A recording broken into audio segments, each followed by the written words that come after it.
Buenas noches. Vamos a dar inicio nuevamente a la actividad académica de la Asociación Colombiana de Medicina Interna.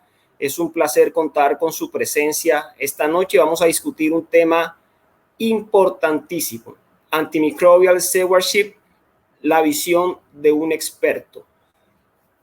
El uso racional de antibióticos tiene un gran impacto no solamente en el presente, en las diferentes instituciones, sino que tendrá un gran impacto en el futuro, en la atención y en el manejo de los pacientes infectados.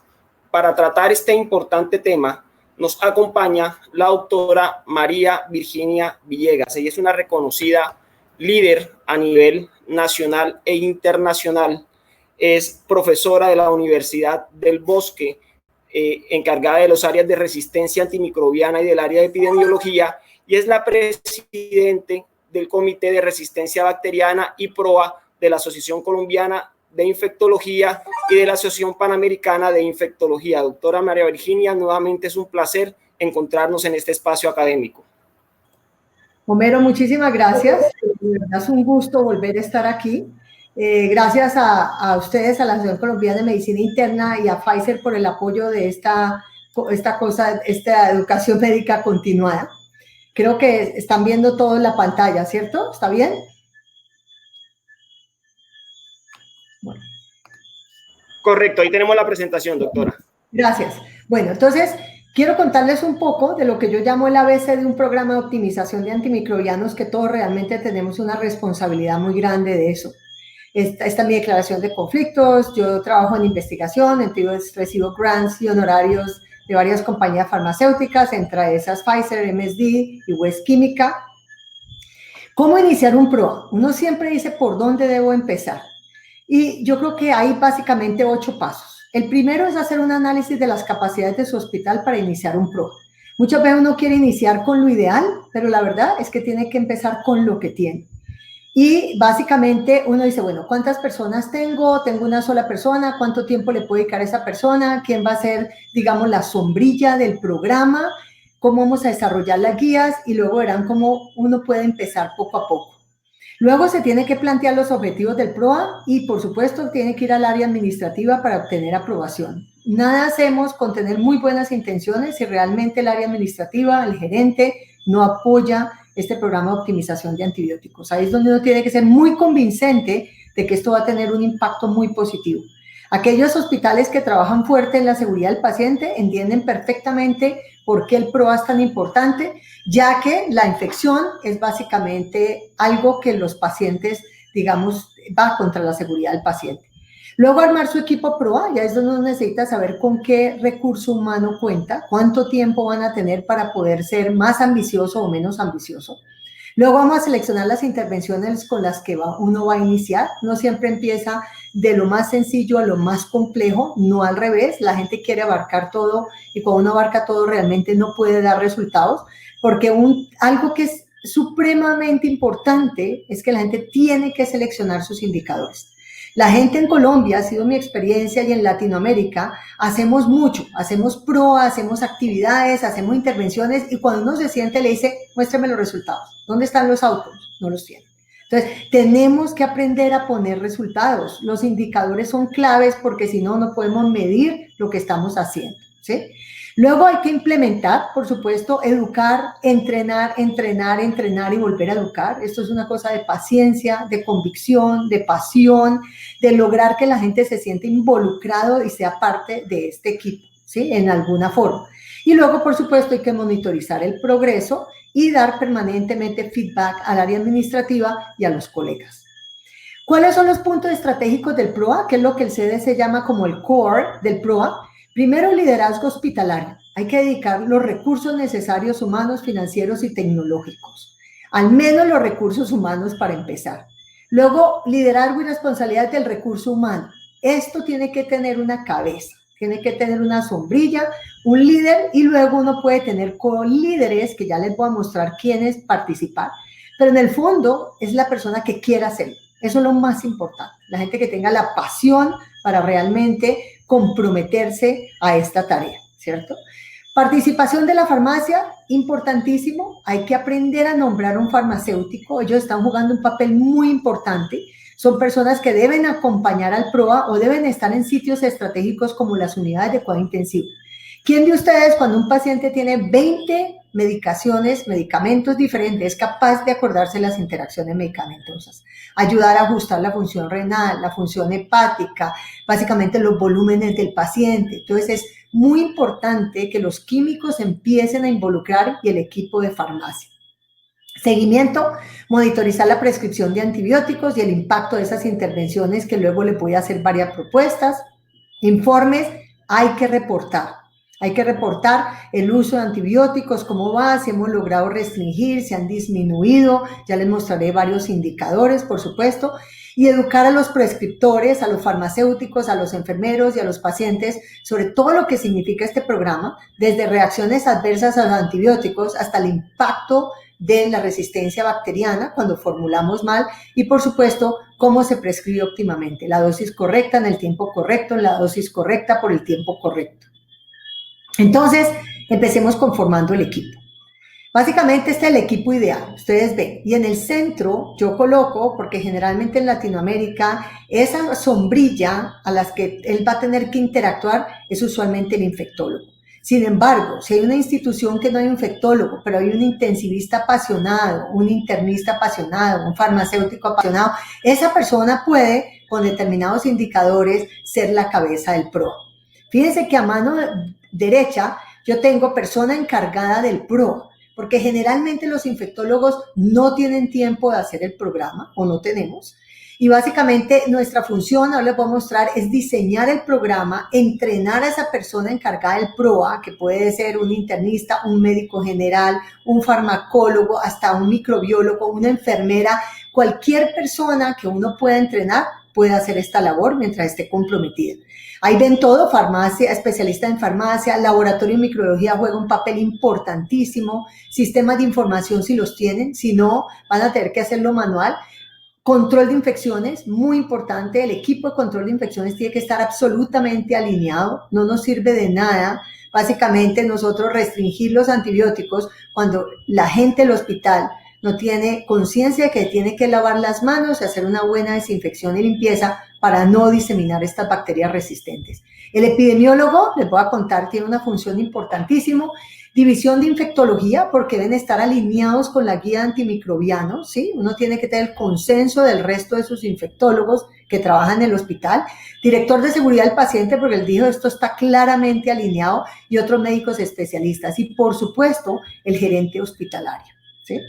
Entonces, ¿qué son las funciones? Esto es adaptado del infectólogo realmente. Debe establecer el liderazgo, el diseño y la implementación del programa. Debe generar las guías de antimicrobianos, pero esas guías no se deben imponer. Mi concepto y mi experiencia es que uno debe socializarlas, uno las hace, pero luego debe ir por los diferentes especialistas, convenciéndolos que realmente eso está basado en la epidemiología, que eso les va a ayudar a manejar mejor los antibióticos y que ellos deben ser parte y alinearse con el programa. Una vez está el consenso, eso ya queda involucrado como la guía oficial a nivel hospitalario. Probablemente es allí donde más tiempo nos tenemos que demorar, porque nos toca tomarnos el tiempo de sentarnos con los diferentes especialistas y los diferentes servicios. Entonces, debe definir la evaluación del programa con el epidemiólogo, ya a lo mejor es la persona encargada del PROA, deben entrenar y acompañar a las personas asignadas al PROA. En todas mis reuniones está la persona asignada al PROA, es muy importante para que la vean que está alineada conmigo, de tal forma que cuando ella vaya a hacer la interconsulta o a ver un paciente, la gente sepa que ya tiene conocimiento y que básicamente hay una comunicación fluida y directa con la cabeza del PROA, ¿sí? Y coordinar las actividades del equipo, las personas asignadas al PROA, el farmacéutico, el microbiólogo clínico, el epidemiólogo y el área administrativa.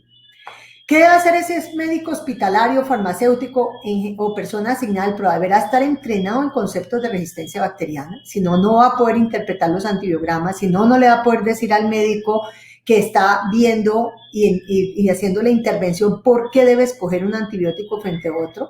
Debe actuar como puente entre el laboratorio de microbiología, el médico tratante y el paciente, ¿sí? Debe implementar el PROA, seguimiento a la adherencia a la guía, ya lo vamos a ver, interacción con los médicos que prescriben los antibióticos y hacer un reporte semanal o mensual de sus intervenciones. y debe tener esa disponibilidad, ese gusto de educar a la gente y poder llegar a ser cercano a los médicos para que confíen en él y básicamente sepan que está interactuando permanentemente.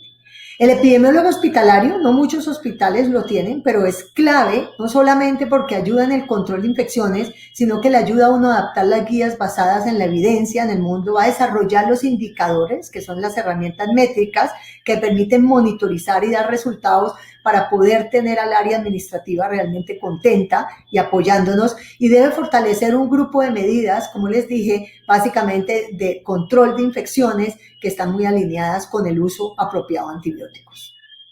¿Qué pasa con los microbiólogos clínicos? Supremamente importante, porque ellos básicamente deben reportar el antibiograma interpretado. En la charla anterior con Germán vieron cómo hay una relación muy clara entre Comité de Infecciones, PROA y el Laboratorio de Microbiología. Hay que ponerse de acuerdo qué antibióticos se van a reportar y qué no. Un ejemplo muy claro es cuando uno tiene un estafilococo aureus sensible a oxacilina.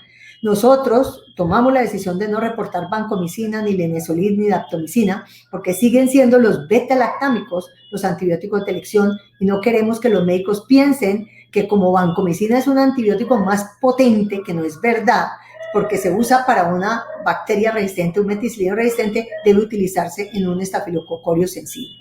Debe aportar información actualizada acerca de la resistencia antimicrobiana a las diferentes unidades. Debe realizar el informe semestral HUNET, que es el que muestra las tendencias. Ahora se lo voy a mostrar. Debe optimizar la evidencia de los nuevos equipos. Hoy en día hay tantos nuevos equipos y tecnología. Ustedes vieron a Germán la vez pasada, excelente. Como muestra, cada equipo tiene su función, sus ventajas y sus desventajas. Eso hay que optimizarlo. De nada nos sirve tener un maldito si el resultado se queda allí 24 horas. No sirve para nada. Estos equipos deben generar un impacto frente a la formulación que está claramente ligado con menor mortalidad, menor días de estancia y menores costos. ¿Qué pasa con el farmacéutico hospitalario? Deberá estar entrenado en uso apropiado de antibióticos, contribuir a la optimización de la terapia, como les dije, desde la perspectiva de la farmacodinámica y farmacocinética, con retroalimentación a los médicos, de apoyar y realizar las actividades que permiten la reducción de los costos. Recuerden que reducir costos no es solamente escoger el antibiótico más barato, es el antibiótico para la epidemiología adecuada de esa institución. Entonces debe escoger los antibióticos en común acuerdo con el infectólogo para lograr una disminución de costos sin sacrificar idealmente la calidad del medicamento. Entonces, la integración del farmacéutico con el equipo PROA, que es usualmente el que toma las decisiones de compra o le habla al oído al administrativo, debe ser una planeación de compra basada en las guías de antimicrobianos. Si yo no tengo incluido un antibiótico porque la epidemiología de mi institución básicamente no la necesita, pues no tiene ninguna lógica que se compren cantidades de ese antimicrobiano. Rol del área administrativa, tener un compromiso claro con la implementación del PROA y generar los recursos, conseguir la persona que va a ser el que va a mirar la adherencia de las guías, tener un tiempo destinado para eso, desde el infectólogo hasta cada una de las personas que conforman ese equipo ideal, garantizar la disponibilidad del personal calificado, asegurar un espacio, un equipo adecuado de trabajo y apoyar y facilitar las estrategias y las recomendaciones. En un momento determinado el PROA necesita el respaldo del área administrativa total, porque si hay una discrepancia entre un médico que quiere dar un antibiótico por capricho, el PROA, a pesar, debe explicar, debe tratar de llegar a un consenso, pero si no se logra, y eso va en detrimento de la resistencia bacteriana y del paciente, el PROA debería tener el poder de suspender o cambiar ese antibiótico. Entonces, en términos generales, sin el aval de la gerencia o el área administrativa de la institución, es poco probable que realmente uno pueda tener un PROA exitoso. Enfermeras de las áreas críticas, ¿quién está 24/7 con un paciente? ¿Quién sabe qué no se suspendió, qué sigue formulándose, qué interacciones medicamentosas puede tener o, sobre todo, alergias? Las enfermeras, ellas deben sentirse que son importantes en el servicio y deben estar en comunicación con la persona, las personas del PROA. Otros médicos especialistas es cuando yo me tomo el cafecito con el médico, el internista, el intensivista, que no está de acuerdo y formula algo completamente diferente a lo que tengo el PROA, a pesar del consenso que se hizo. Allí yo me siento, le explico que es importante como líder de opinión que él esté alineado con nosotros, le pregunto por qué no está de acuerdo con el uso de ciertos antibióticos y lo sigue formulando y básicamente yo me lo echo al bolsillo para que él sienta que es una persona comprometida y que nos está ayudando a eso. Servicio de urgencias, no se olviden del servicio de urgencias. Recuerden que la mayoría de los pacientes entran por allí. Si no se toma un buen cultivo y no se empieza un antibiótico adecuado, porque no se tienen los flujogramas o las guías adecuadas, ese paciente en hospitalización nos va a quedar muy difícil suspenderle los antibióticos. Vamos a definir las metas a corto y largo plazo. Básicamente, todos ustedes han oído este término que se llama low hanging fruit, es la fruta que uno puede alcanzar, o sea, son las intervenciones más sencillas que uno puede tener en un hospital. Entonces, usted puede evaluar las terapias con los antibióticos más costosos, esa puede ser su decisión, o los más utilizados, no siempre, o los de mayor espectro, ¿sí? O puede decir, no, yo quiero hacer una intervención en infecciones urinarias, puedo empezar por urgencia o por los servicios, o sea, empiezo por una patología, o más bien por una neumonía adquirida en la comunidad, que son muy frecuentes en mi institución, o una infección de piel y tejidos blandos, o una neumonía nosocomial. Entonces, dependiendo de la epidemiología de la institución y del tipo de pacientes que llegue, uno puede decidir empezar por un grupo de antibióticos o de empezar por patologías. También uno podría hacer y medir la adherencia a los antimicrobianos de los servicios más críticos, por ejemplo, unidades de cuidados intensivos, hemato-oncológicos, UCI neonatal y urgencias. Entonces dependerá de la gente que tenga o si usted puede alinearse con alguno de estos servicios. Y además podría, si no tiene por ahora ni datos ni epidemiología, al menos puede mirar el tiempo que pasa entre la formulación del antibiótico y la administración. Y yo los reto a que muchas veces ustedes formulan un antibiótico en la UCI y pueden pasar 6 horas antes de que el paciente que está séptico reciba el antibiótico formulado. Recuerden que en la campaña de sepsis, eso significa que el paciente puede estar solo por eso aumentando un 30% de su mortalidad. Entonces, reducir ese gap es muy importante, como también reducir el gap entre el resultado del cultivo y que alguien, un doliente, tenga el resultado para que realmente impacte en la formulación. Cuando uno ya toma eso y va evolucionando y el programa va madurando, uno ya se le puede medir a lo que se llama el high hanging fruit. Es mucho más difícil lograr un impacto sobre, por ejemplo, prueba para hongos. Todavía tenemos algunas dificultades en el cultivo, en la sensibilidad y básicamente que los médicos puedan manejarlo adecuadamente. También podríamos considerar medir todos los antibióticos y antifúngicos, para eso tienes que tener un programa muy robusto y mucho tiempo de la gente dedicado a eso, toda la guía antimicrobianos, o aún cuando uno ya logra impactar en la disminución de resistencia bacteriana en mortalidad, se está realmente graduando del PROA. Bueno, ¿cuál es el primer paso en el PROA en general? Si ustedes quieren empezar generando un impacto realmente grande, tienen que crear e implementar las guías de antimicrobianos para medir su adherencia. Si uno no tiene datos epidemiológicos, les recomiendo que midan los antibióticos profilácticos. ¿Por qué? Puede ser la primera guía, porque tienen poca controversia. En el mundo es muy similar la profilaxis en todas partes.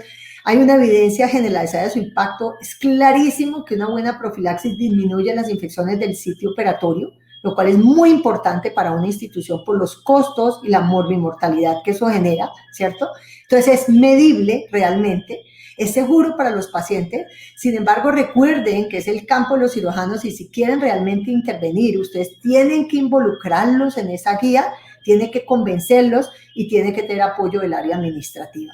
Entonces, la guía de antibióticos profilácticos, usted puede medir el antibiótico correcto y la administración del tiempo correcto. Por ahí tiene que empezar y lograr que la adherencia esté por lo menos mayor del 90%. Luego puede medir los antibióticos intraoperatorios que se deben administrar y luego, que es lo más difícil, medir la suspensión de antibióticos, porque con mucha frecuencia es muy difícil, después de que ya el paciente sale de cirugía, darse cuenta si ese cirujano le siguió con antibióticos orales o los mandó con antibióticos orales a la casa. Y la otra es las guías antimicrobianos, que pueden iniciarse por las patologías más frecuentes, como hablé, o tener la guía institucional. Yo he hablado siempre de las 5 reglas de oro, que es un concepto que a través de mi experiencia he ido involucrando. Cada vez que yo hago una guía, quiero ver en esa guía plasmada la epidemiología de la institución, ojalá por servicios. Esa epidemiología me está diciendo cuáles son los mecanismos de resistencia circulantes que hay, ya los veremos. Le adiciono factores de riesgo para tener una bacteria multidrogo resistente y estratifico la infección. Si yo no tuviera a la mano la epidemiología, pero yo estoy frente a un paciente y yo sé si ese paciente tiene factores de riesgo porque ya estuvo hospitalizado, estuvo en la unidad de cuidado intensivo, es paciente inmunosuprimido, eso ya me está diciendo a gritos que puede ser una pseudomonas aeruginosa, o que ha tenido varias infecciones urinarias, recibido quinolona, ceftriaxona, me está diciendo, ojo, con la presencia de una BLE en esa infección urinaria, y dependiendo de la severidad me ayudará a tomar una decisión de un antibiótico de mayor espectro o de espectro más reducido. Y una vez hago eso, tengo que incorporar el concepto de escalar, que lo vamos a ver al final. Entonces, vamos a hablar un poco de la selección de estrategias basadas en la evidencia. Básicamente hay unas intervenciones principales frente a la guía, ¿sí? Que es la preautorización. ¿Qué es lo que eso significa? Ciertos antibióticos deben ser autorizados por el PROA antes de ser formulados, o usualmente se permite por 48 horas antes de que el PROA intervenga, usualmente porque se viene el fin de semana. Entonces, realmente vamos a hablar ahora de los pros y los contras de cada uno. La otra estrategia es la evaluación prospectiva con feedback. Entonces, las formulaciones son auditadas por el PROA una vez se inicia, pero el médico es libre de escoger el antibiótico que debe estar basado en la guía de antimicrobianos de esa institución y de ese servicio, ya que sí se hizo un consenso para ponerse de acuerdo cuál es el antibiótico que ellos deben tener en su servicio, en su celular, en básicamente el computador, cuál es el antibiótico que deben escoger de acuerdo a la patología, ¿cierto? Y uno revisa a ese paciente y llama al médico y le hace feedback. Y le dice, este antibiótico no está alineado con la guía, ¿por qué? Deme una razón. Entonces hay una comunicación permanente, o este antibiótico se debe desescalar porque ya tenemos un cultivo, o este antibiótico se debe suspender porque el paciente ya se resolvieron los signos y síntomas y ya se debe suspender, tiene 5 a 7 días. Hay muchas estrategias como las vamos a ver. Y hay otras instituciones que hacen una mezcla de ambos. Por ejemplo, antibióticos nuevos, ¿sí? Solamente formulados por el servicio de infectología. Otros antibióticos puede formularlos todo el mundo. Entonces es una decisión de cada institución cuál es la estrategia que quiere implementar. Miremos un poco cuáles son las ventajas y las desventajas. La estrategia de preautorización indiscutiblemente reduce rápidamente el uso de antibióticos inapropiados, sobre todo de amplio espectro, o de presión selectiva. Facilita revisión de la data porque el médico tiene que mirar los datos y los cultivos y si no, no le van a aprobar ese antibiótico. Hay un control completo del uso de antimicrobianos directamente, disminuye rápidamente el uso de estos antibióticos y los resultados frente a disminución de costos son muchísimo más rápidos. Pero ¿cuáles probablemente las desventajas más grandes? Básicamente, que puede impactar en unos antibióticos y no en todos, que influye más sobre la terapia empírica que frente a otras estrategias y probablemente lo que más odia a la gente de esta estrategia es que hay pérdida de la autonomía, la gente siente que lo están subvalorando porque él no sabe escoger antibióticos y eso genera un rechazo muy fuerte contra el servicio de infectología y contra el programa de PROA.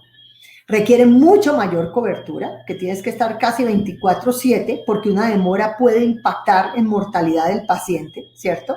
Puede impactar en presión selectiva porque restringo demasiado ciertos antibióticos y desafortunadamente se ha visto en la mayoría de las publicaciones que esto no impacta en la cultura organizacional, que finalmente la persona del PROA se da la vuelta y el médico vuelve a su prescripción anterior, a lo que está acostumbrado. Entonces, la otra, que es la estrategia de auditoría y feedback, es mi preferida, porque hay una interacción directa con los prescriptores, porque permite mayor visibilidad del PROA, reforzar la guía oficial y por qué, hay mayor flexibilidad en tiempos de intervención, respeta la autonomía del prescriptor, tiene más beneficios en educación, tiene mayor impacto sobre la cultura de uso de antibióticos. Pero es indiscutible que tiene unos contras, como es esa discusión entre el del PROA y el médico principal del paciente cuando no se ponen de acuerdo, cómo lograr que se pongan de acuerdo, ¿sí? Y ahí es cuando ustedes tienen que usar toda su estrategia seductora de conocimiento, de paciencia, y si no, que el área administrativa le dé el visto bueno. Consume mucho más tiempo el PROA y tenía, por ende, tener menor cobertura, pero yo siempre he pensado que prefiero cubrir menos, pero cubrir muy bien. Y el éxito de la estrategia depende de la percepción que tengan los prescriptores del PROA.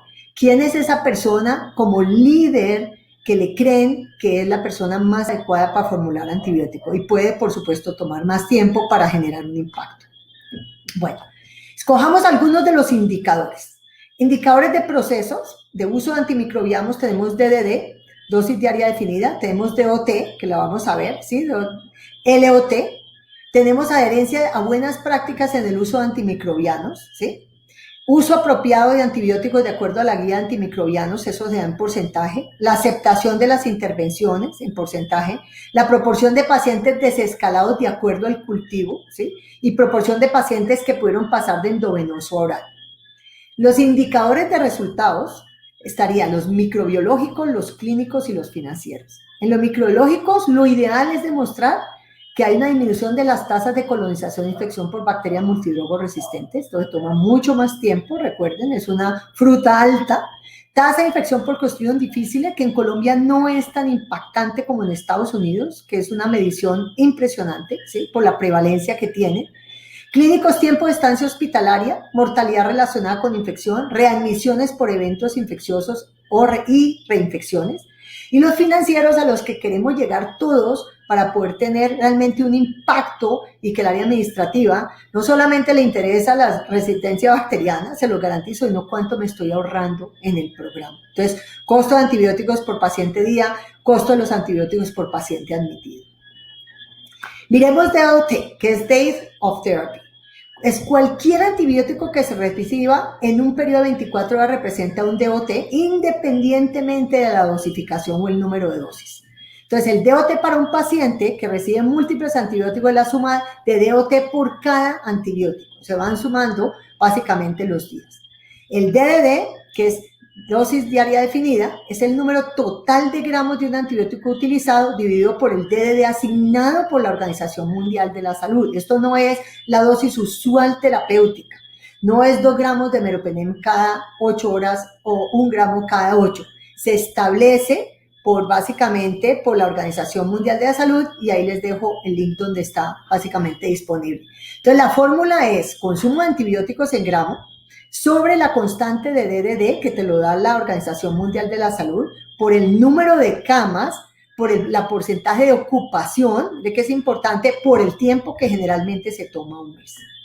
Y LOT, que lo usamos realmente no mucho, es el número de días que un paciente recibe terapia antibiótica independientemente del número de antibióticos administrados. O sea, el número de antibióticos es realmente irrelevante. Se tienen en cuenta los intervalos de dosificación de más de 24 horas, dando una evaluación precisa de la duración real de la terapia antibiótica al alta del paciente. Entonces, esas son las 3 mediciones que se utilizan en Colombia y Latinoamérica. Utilizamos más DDD, usualmente en Estados Unidos más DOT. Entonces, volvamos a la elaboración de una guía antimicrobianos. Les voy a dar varios ejemplos. Esas son las 5, lo que yo llamé las 5 reglas de oro, que ya las hablamos. Entonces, esto es básicamente el perfil, es el conglomerado, les voy a mostrar por cuestión de tiempo, de 27 hospitales en 14 ciudades del país, tiene cobertura prácticamente en todo el país, y si ustedes ven las salas de hospitalización, ven cómo Escherichia coli predomina por encima de todos, tiene un N dramáticamente mayor, seguido por Klebsiella pneumoniae, Staphylococcus aureus, Pseudomonas y Enterococcus fecalis. De estas bacterias, a mí me interesa sobremanera mirar dónde se origina. Entonces, como ustedes podrían esperar, orina es el sitio más frecuente de E. coli, y fíjense que hay un 28% de torrente sanguíneo queriendo sugerir que probablemente son pielonefritis o infecciones de origen intraabdominal. Se sigue Klebsiella, que también es importante en bacteremia, y Staphylococcus aureus, que dicen que es el germen más asociado a secreciones de piel y tejidos blandos, ¿sí? Pero también está E. coli, está Klebsiella y está Pseudomonas aeruginosa en menor porcentaje. Si miramos el conglomerado, para que se lleven una idea, porque en estos hospitales hay unos que tienen más BLES y otros mucho más BLES, y al juntarlos pues da un número que probablemente no muestra la distribución, vemos como E. coli tiene un 22% más o menos de resistencia a cefalosporinas de tercera generación, lo cual quiere decir que es 22-23% del E. coli es productor de beta-lactamasas de espectro extendido. Miren la resistencia que tiene a ciprofloxacina, esto es un marcador en todo el país, Y algo que me han oído, que es muy interesante, es que E. coli no es un portador usualmente de este plásmido que produce carbapenemasas. En cambio, Klebsiella, miren, sube mucho más las BLES y o carbapenemasas, porque podría ser que son básicamente carbapenemasas que al no cerrar purinas no aparecen como resistente a carbapenemas, pero al menos podemos decir que 13 a 15% de las Klebsiellas son carbapenem resistentes y en nuestro país, hasta no demostrar lo contrario, son productoras de carbapenemasa. Ya vamos a ver cuáles son las más frecuentes según el Instituto Nacional de Salud. Staphylococcus aureus, 38% de estafilometicilino resistente es alto. Y miren el perfil de Pseudomonas aeruginosa, en general es muy normal. Yo diría que tiene una multidrogoresistencia realmente baja. Recuerden que 30% de las pseudomonas pueden ser OPRD negativas y con activación de las bombas de flujo. Entonces uno cuando ve una pseudomona con 30% de resistencia a los carbapenems es normal. Fíjense que cefepime y piptazo tienen menor resistencia, que es lo esperado precisamente porque no se afectan por OPRD. Y Enterococcus fecalis, en términos generales, tiene baja resistencia a ampicilina, lo cual es excelente. Miremos cuidado intensivo, ya hay una distribución mayor en el torrente sanguíneo, predomina Klebsiella, le sigue básicamente entre Staphylo y E. coli, y este porcentaje de Staphylococcus epidermidis que es rosadito, ustedes tienen que cuestionarse si se están contaminando los hemocultivos, porque es muy usual que limpian con alcohol, no dejan secar, meten la aguja y se llevan el Staphylococcus epidermidis hacia la sangre. Orina sigue siendo predominante E. coli, seguido por Klebsiella y un poquito de Pseudomonas, y en secreciones de pedial y tejido blando yo diría que están muy parejas entre Klebsiella, Staphylo, el amarillito, Pseudomonas y E. coli, que sería algo de esperar. Entonces miremos qué pasa en cuidado intensivo. Pasa primer lugar Klebsiella, pero muy pegadito, casi lo mismo de E. coli, o sea que estas dos habría que cubrirlas siempre en la terapia empírica, donde hay una altísima producción de BLES, pero también hay carbapenemasas alrededor del 19 a 20% con resistencia a cipro. Miren E. coli, más BLES, muy poquitas carbapenemasas, un estafilometicilino resistente del 29%, un perfil de pseudomona muy esperado, y pues ni hablemos del estafilococo epidermidis porque no tiene mayor importancia. ¿Qué es importante saber? ¿Cuál es el antibiótico entre piperacilina, cefepime, meropenem, meropenem, que tiene la menor población no susceptible, o sea, aquella que está en los puntos de corte intermedios y resistentes, y al sumarla se vuelve la población no susceptible porque según el estudio de TAM y varios estudios, prácticamente ningún antibiótico le va a poder pegar efectivamente a esta población porque tiene un MIC ya muy elevado, a menos que pudiera ser en un sitio de alta concentración, como orina, o que remuevan el inóculo. Entonces esto nos da un perfil de cuál, si fuera una pseudomona, sería el antibiótico que yo debería utilizar. Ya terminando en urgencias, miren el predominio nuevamente de Escherichia coli, precisamente en orina, pero dramático, con torrente sanguíneo, probablemente muchas pielonefritis, algunos pacientes con infección intraabdominal. Miren secreciones de piel y tejido blando como estafilococo empieza a predominar, lo cual se ha visto y es muy preocupante porque estamos viendo ese estafilococo aureus con un 41% de resistencia a oxacilina. O sea, paciente que llegue con infecciones de piel y tejidos blandos, realmente hay que dudar mucho del uso de los betalactámicos por la gran influencia de estafilometicilino resistente. E. coli con BLES, no muy alta, pero 18%, una altísima resistencia a cipro del 34%, Klebsiella un poquito más de BLES y algunas carbapenemasas de probablemente pacientes que salieron de hospitalización. Proteus que aparece en orina y Pseudomonas con un perfil muy sensible. Entonces, ya con eso, ¿sí? Con esos fenotipos ya podemos entender lo de mecanismos de resistencia bacteriana, que ya lo hablamos la vez pasada. Y esta gráfica que se las mostré es para recordarles que las enterobacteriáceas que llegan al Instituto Nacional de Salud con definición de infecciones asociadas a la atención de salud, predomina en nuestro país KPC, luego le sigue NDM, ¿sí? Pero KPC es absolutamente predominante y hay algunas BIM enterobacteriáceas. Si ya vamos a Pseudomonas aeruginosa, multidrogo resistente, encontramos que las BIMs, que son unas metaloenzimas, son las más predominantes, seguidas por KPC. Y hay algunas cepas que tienen dos plásmidos simultáneos, lo cual hace que sea mucho más difícil a veces escoger la terapia. Entonces, Yo tengo la epidemiología. ¿Qué necesito? Los factores de riesgo de que el paciente tenga una infección por una bacteria gram negativa multidrogo resistente. Y eso está dado por la historia clínica del paciente. Generalmente las características del paciente son importantes. ¿Qué tan severo está? ¿Cuál es la edad? Si tiene inmunosupresión, trauma, etcétera. La epidemiología, si ha tenido hospitalizaciones previas o de qué institución llega, que uno sepa que es endémica para ciertas bacterias resistentes. El uso previo de antibióticos deja seleccionado al paciente para tener una bacteria resistente. La colonización de la que voy a hablar hoy, porque me parece muy interesante que los médicos tengan eso en cuenta, y por supuesto, el haber tenido catéteres o dispositivos que le está hablando de que el paciente o estuvo en UCI o estuvo hospitalizado o de la severidad de su infección. Miremos la colonización como un factor de riesgo para infección. ¿Por qué? Porque ayudará a definir sobre todo el manejo empírico inicial. En este estudio de Pseudomonas aeruginosa, que es muy interesante porque fueron 414 pacientes que le hicieron hisopados rectales cada semana hasta que salen de la UCI, encontraron que 43% de los pacientes se colonizaron durante hospitalización.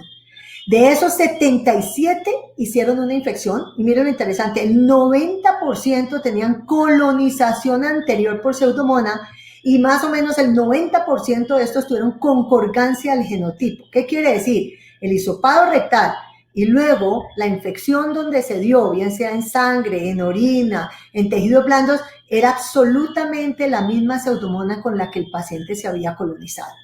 Entonces, la probabilidad de infección por Pseudomonas aeruginosa 14 días después de la admisión a UCI era del 26% versus solo 5% para los que nunca se colonizaron. Y el análisis de regresión de Cox identificó que la colonización rectal anterior por Pseudomonas aeruginosa era el predictor principal de la infección por Pseudomonas aeruginosa. Miren esa P.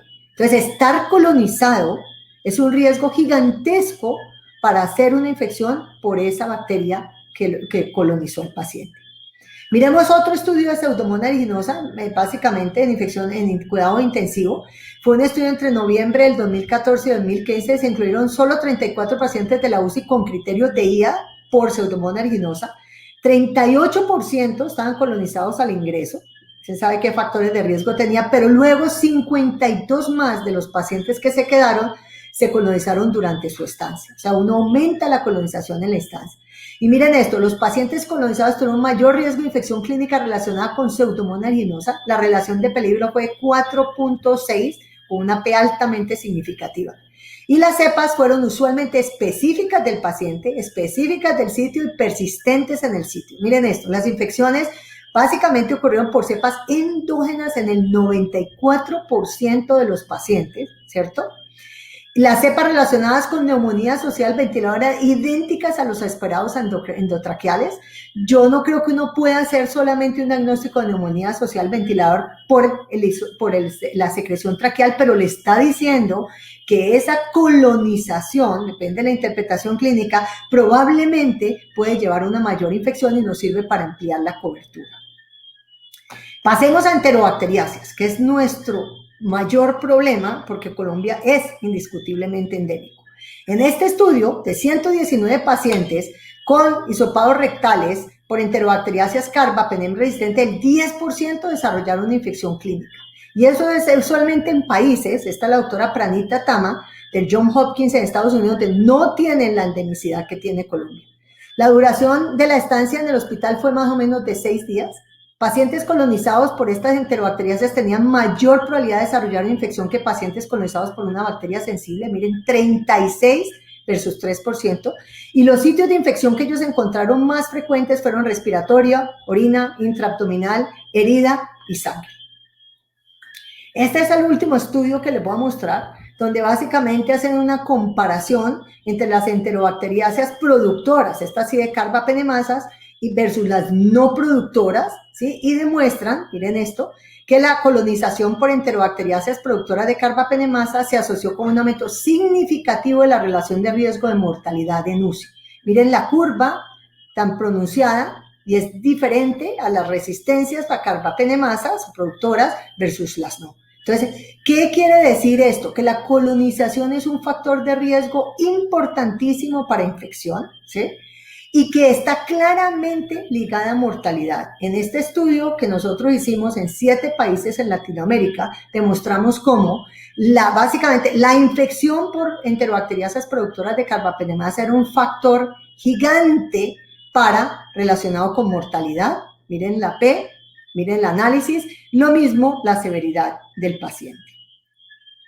Entonces, ¿cómo escoger el antibiótico adecuadamente? Entonces yo diría, estratifique la infección y factores de riesgo. ¿Por qué? No es lo mismo, ustedes me han oído en mis charlas, que el paciente llegue con una infección urinaria baja, una cistitis, y yo le dé el antibiótico equivocado. Demos un ejemplo, ciprofloxacina, sabiendo que el 30% son resistentes, que ese mismo paciente llegue con una pielonefritis, que significa que tiene bacteremia asociada, y yo le dé ese antibiótico con altas tasas de resistencia, porque en ese paciente grave se puede morir. Significa que ese paciente me puede morir. Entonces, hay que conocer esos factores de riesgo, incorporarlo, porque eso me permite una mayor terapia apropiada, evita a veces el cubrimiento de amplio espectro, paciente sano, joven, nunca ha tenido una infección urinaria y llega al servicio de urgencias. Muy diferente al paciente que ya ha tenido varias infecciones urinarias. Y por supuesto que eso se trata, disminuye la presión selectiva innecesaria. Entonces, ¿cuál es la propuesta de escogencia empírica? Conocemos la epidemiología institucional por servicios, ojalá. Vamos a definir la severidad y factores de riesgo para bacterias multidrogo resistentes. Sabemos que E. coli y Klebsiella generalmente son los 2 primeros bacterias en prevalencia generalmente en nuestro país. Necesitamos preguntarnos cuál es el porcentaje de Blesi y de carbapenemasa, si está en la UCI o está en pisos o está en urgencias, la severidad. Pseudomonas aeruginosa generalmente está en los 5 primeros lugares, pero miren lo interesante, no está usualmente de primera. Eso quiere decir que aunque Pseudomonas tenga un perfil muy sensible, yo puedo usar cefepime, mepiptazo, el problema en la cobertura empírica es E. coli y Klebsiella, que son altas productoras de BLES, y encima de eso Klebsiella tiene una alta producción de carbapenemasas. Entonces, la severidad me va a ayudar a definir cómo debo empezar.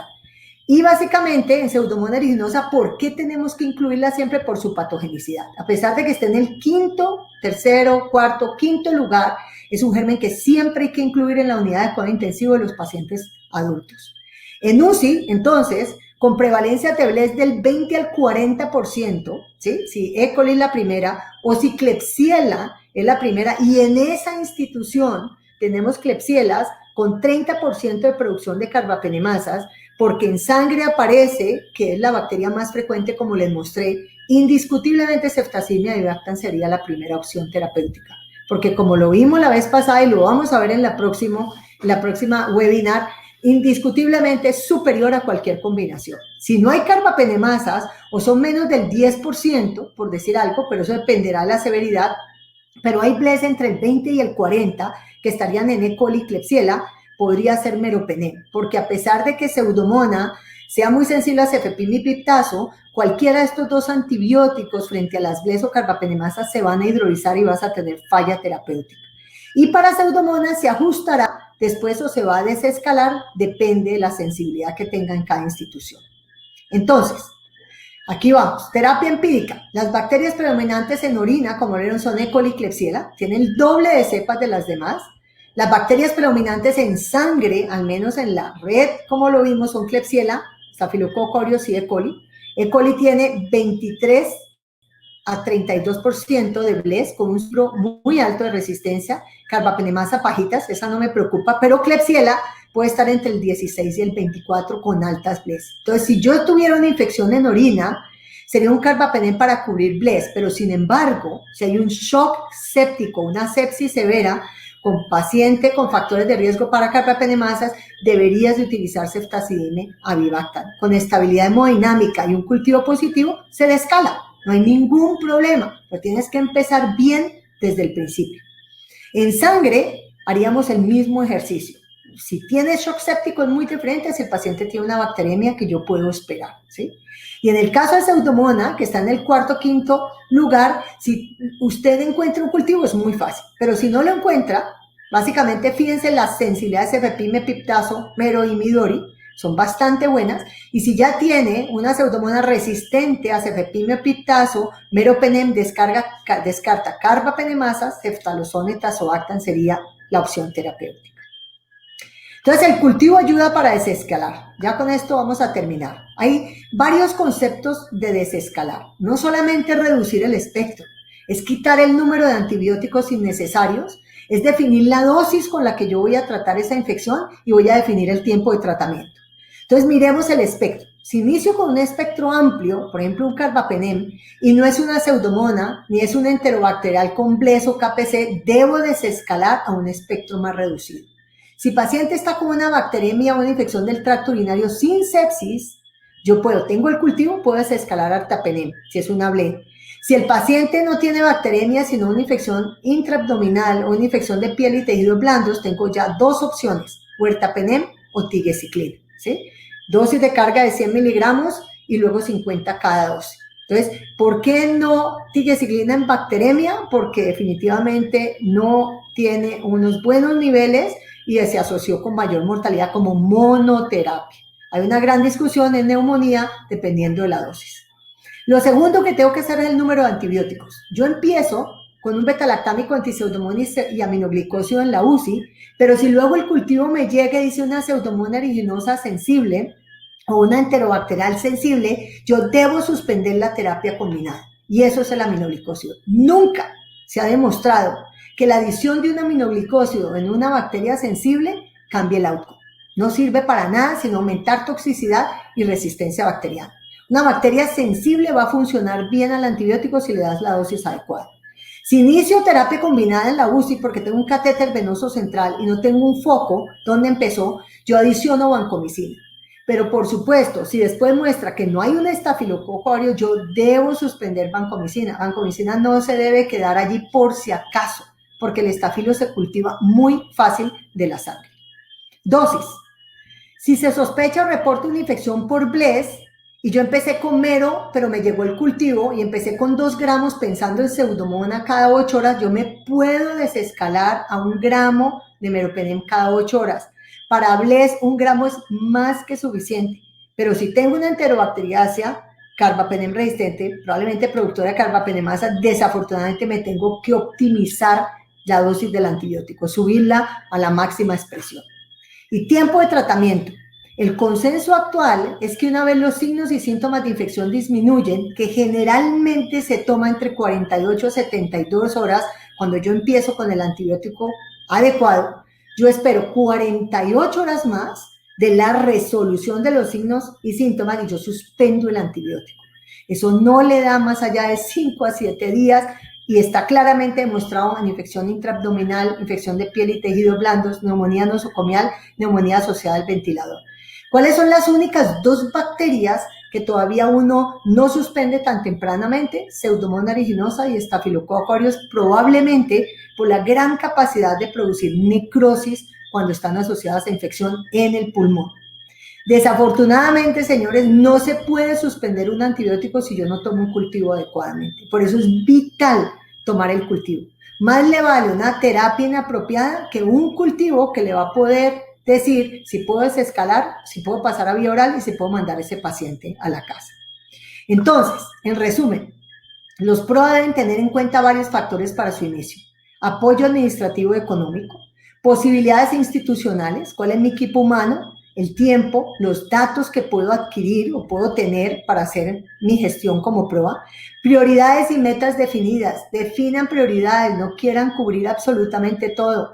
El que mucho abarca, poco aprieta. Empecemos por una sola patología. A medida que generemos cultura, vamos pasando a otras patologías o empecemos con un grupo de antibióticos y luego vamos abarcando. La guía antimicrobiana es probablemente el primer paso para estandarizar los criterios de uso antimicrobianos. Si quieren, no empiecen por todos, sino por algunas patologías nuevamente. Defina los indicadores, por favor. Mida los resultados, que es lo único que le ayuda a usted a mostrar gestión.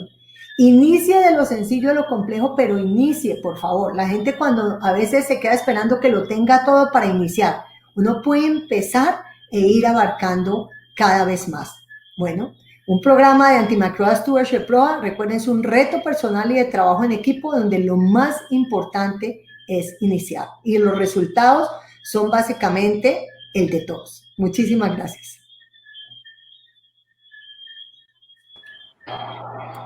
Doctora, muchas gracias por su excelente presentación nuevamente. Quiero agradecer también a los casi 200 asistentes que tenemos a este evento. Tenemos asistentes no solamente de Colombia, también se han reportado de Ecuador y Perú. Entonces, estos eventos ya no solamente son colombianos, sino prácticamente de toda Latinoamérica. Tenemos varias preguntas y quisiera comenzar con la siguiente. En su experiencia, ¿cuáles son las principales limitaciones a la hora de iniciar un PROA? Hay que tener un líder y ese líder mueve océanos. O sea, si tú tienes un líder, ese líder, aunque sea, va a empezar poquito a poco. El líder tiene que convencer al área administrativa que le dé al menos una persona que le ayude a medir, a hacer la vigilancia y la adherencia. Con esos dos, usted va a empezar a generar un impacto y ese impacto que lo muestra el área administrativa en consumo de antibióticos va a generar que esa área administrativa le tenga confianza y poco a poco le vaya asignando más recursos.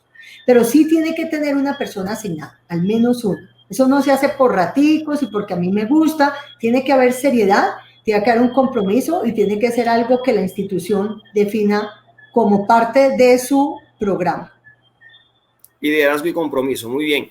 El doctor Marcos Solarte le manda primero un caluroso saludo y le pregunta que si usted recomendaría una estrategia restrictiva, una estrategia prospectiva o una combinación de los dos. Bueno, entonces, depende de la institución en la que estés. Si tú estás solo en una institución, no te queda sino lo restrictivo para ciertos antibióticos, porque no vas a tener el tiempo de hacer permanente el feedback, ¿sí? O puedes hacer una mezcla con las guías, es decir, estos antibióticos de libre prescripción y estos solamente los voy a formular yo, como son polimixina, a veces ceftazidima de Bactam, ceftalozone tazobactam, o te unes con los intensivistas, que son los que necesitas que tengas alineable, dice ustedes solo o yo los podemos prescribir, ustedes en el fin de semana y yo bajo estas reglas y este consenso. Entonces, a veces hacemos mezclas. Si tú me dices yo qué hago en Inbanaco y en todas las instituciones que asesoro, lo mío es de consenso, es de feedback. Así me demore más tiempo, yo abarco menos, utilizo algunos antibióticos y patologías, pero hago educación permanentemente y tú vas viendo cómo la adherencia va subiendo de una forma espectacular. Pero puedes combinar las dos. A veces empiezas restrictivo y lo empiezas a soltar. A veces, si la gente logras un consenso, empiezas con ciertos antibióticos y si no, dejas libre formulación, pero tú tienes que ir a vigilar. El doctor Devin Arias le pregunta, ¿qué opinión tiene de los aislamientos de contacto en personas por colonización, infección por BLE? Muy buena pregunta porque ha habido un gran debate frente a eso. Vean, la verdad, el problema del aislamiento de contacto es que es costoso. Y nosotros, a menos de que tú estés en una institución donde no tengas ni una BLE, o sea, el porcentaje, ni una exagero, muy poquitas BLEs, yo haría precauciones de contacto. Pero cuando uno ya está hablando del 30-40% de nuestras enterobacteriales con BLEs, perdiste la pelea con las BLEs. Dedícate mejor a las carbapenemasas, que son mucho más retantes, mucho más preocupantes, mucho más limitantes, etc. En términos generales, el consenso europeo y americano es que E. coli, productor de BLE en orina, no hacen aislamiento de ningún tipo. Klebsiella depende. La Klebsiella 10 de infección intraabdominal con muchas secreciones y el paciente está comprometido, sí lo aísla. Pedro Gómez le pregunta, ¿qué papel tiene la procalcitonina en el desescalamiento antibiótico? Si en general se puede desescalonar 48 horas posterior a la resolución clínica. Bueno, esa también es una pregunta muy difícil porque están los adoradores de la procalcitonina y los que no. Que sí se ha demostrado que si tú tienes 1 o 2 valores de procalcitonina, donde indiscutiblemente no estén niveles elevados, pero además la clínica, ojo, tiene que ir acompañado de la clínica, te está apoyando de que la probabilidad de infección es muy baja, con eso yo tomaría la decisión de suspender antibióticos. Pero tiene que ser procalcitonina, siquiera 2, por lo menos 2 valores, acompañado de la clínica. El doctor Robert Montes pregunta, en pacientes que salen de unidad de cuidados intensivos, generalmente llegan a piso con terapia combinada ciprofloxacina y meropenem. Mi pregunta, ¿qué gérmenes estarían cubriendo? si es conveniente esta combinación? Mira, la única razón por que yo haría esa combinación es porque tengo una KPC, no tengo ceftazidima y Bacta, o tengo una pseudomonas resistente y demostraste que es solo sensible a esas dos, entonces lo damos. A mí la ciprofloxacina para terapia combinada no me gusta, y hay dos principios fundamentales. El primero es que si tú miras, a pesar de que le bajaron los puntos de corte, en varios estudios, entre esos el de Yehuda Carmeli, demuestra que aunque yo dé 400 miligramos cada 8 horas de ciprofloxacina, yo tengo alrededor entre 30 a 40% de probabilidad de selección de resistencia si se trata de una pseudomonas. Cipro no le da, y los mix están muy altos para pseudomonas aeruginosa. Entonces, pseudomonas puede seleccionar resistencia muy fácil. Entonces, Cipro no me gusta, y las tasas de resistencia de Cipro para pseudomonas generalmente son superiores a los betalactámicos. Los betalactámicos siguen siendo el pilar de la terapia, menos toxicidad comparado con las quinolonas, se sostienen mucho mejor generalmente. Y la otra razón es una razón teórica. Cipro es el gran activador de las bombas de flujo. Cipro va y actúa en pseudomonas en un sitio que se llama MEXT, y MEXT es el que regula el cierre de porinas y la activación de las bombas de flujo. Entonces, teóricamente, cuando tú haces esa combinación, podrías estar expulsando el carbapenem y disminuyendo su efectividad. Entonces, combina si puedes con un aminoglicósido los 3 primeros días. Si tú crees que tu sensibilidad en tu unidad de cuidado intensivo es muy buena, no combines. ¿Sí? Yo no les mostré la tablita de 4x4, pero si tú tienes una excelente sensibilidad, es mejor dar una dosis alta con infusión prolongada del betalactámico y no hacer combinación. Y si la haces, ideal con un aminoglicósido por 3 días y suspendiste cuando te llega el cultivo. Ok, muy clara respuesta, doctora. Lorenzo Urbina pregunta, después del hisopado rectal, ¿qué sitio tiene la misma sensibilidad para detectar colonización con el mismo valor predictivo? Bueno, depende. Generalmente los medios cromogénicos son bastante sensibles. No son específicos porque no te dicen cuál carbapenemasa tienes. Tú tienes que hacerle un PCR a eso, tienes que recultivar, hacer un PCR o las pruebas carba-NP o etcétera. Pero el hisopado rectal te puede sugerir que se trata de una BLE, que se trata de una carbapenemasa. Funcionan relativamente bien con enterobacteriales, tiene un poquito más de dificultad con pseudomonas aeruginosa porque pueden crecer ahí, tú la tienes que aislar. Entonces, ¿cuándo tomo la decisión de hacer hisopados rectales? Cuando yo siento que en mi UCI hay unas tasas elevadas de carbapenemasas o de pseudomonas multidrogo resistente, y yo quiero saber de los pacientes que me llegan por un tiempo al menos, de dónde me están llegando colonizados. Si ya me están llegando colonizados, para aislarlos, por supuesto, y supervisar muy bien esos pacientes, porque si te hacen una fiebre y una infección en un paciente colonizado, tú tienes que cubrir a ese germen que ya lo tenés como colonizante. Y eso es muy importante para los pacientes inmunosuprimidos. En ese mismo sentido, Elvira Segura pregunta si el hisopo rectal usan medios cromogénicos. Sí, usualmente tú haces un hisopado rectal y lo siembras en medios cromogénicos, porque de allí ese medio cromogénico te va a sugerir por el cambio de color si se trata de una blea, si se trata de una carbapenemasa, y de ahí tú ya tienes que diferenciar probablemente qué tipo de carbapenemasa es. Juan Armendáriz nos hace la siguiente pregunta del tema de moda del COVID. En pacientes COVID que ingresan con PCR más de 100 y procalcitonina positiva, riesgo intermedio de sepsis, si recomienda empezar cobertura con cefalosporina que cubra pseudomonas. Bueno, afortunadamente acabo de revisar ese tema. El sábado pasado tuvimos una reunión con SADI, que es la Sociedad de Argentina de Enfermedades Infecciosas, y me pusieron ese tema. Busqué todos los artículos que imaginen. El consenso en general es que los pacientes se infectan de las cepas generalmente hospitalarias. Es muy interesante. No es como la influenza que uno tenía que cubrir estafilococo aureus. Generalmente los pacientes es la permanencia en el sitio la que te ayuda a definir cuál es el antibiótico que vas a escoger. Ahora, yo entiendo que cuando el paciente llega muy severo de la comunidad, mientras te llega el cultivo y tiene una neumonía, tú cubres neumonía adquirida en la comunidad, como la tienes que cubrir en tu hospital, de los pacientes que te llegan. Pero una vez el PCR es positivo para COVID, usualmente tienes que llenarte razones para suspender los antibióticos. Esos pacientes generalmente, de todos los reportes hasta ahora, tanto de Estados Unidos como de Europa, menos del 10% estuvieron asociadas a infección bacteriana. Ahora, cada paciente es individual y tú tienes que tomar esa decisión, pero mi propuesta es que no a todos los pacientes con COVID lo tienes que descubrir con antibióticos, pero si ya llegó con COVID, si hospitalizó y durante la hospitalización tiene criterios para una sobreinfección, mira tu epidemiología y cúbrelo para lo que tú piensas que es más frecuente. Por eso en nuestro país, KPC empieza a ser un factor muy importante.